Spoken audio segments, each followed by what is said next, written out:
fat veins. Transverse jugular leads to the external jugular.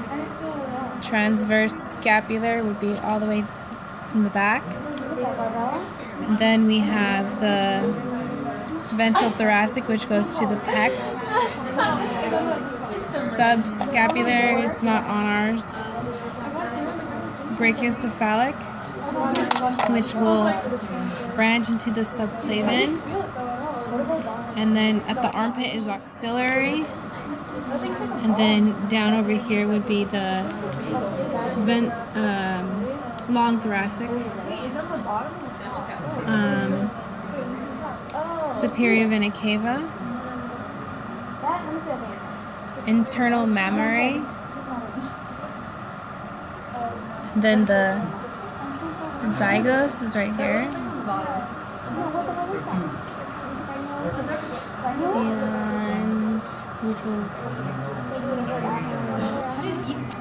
the brachial right here.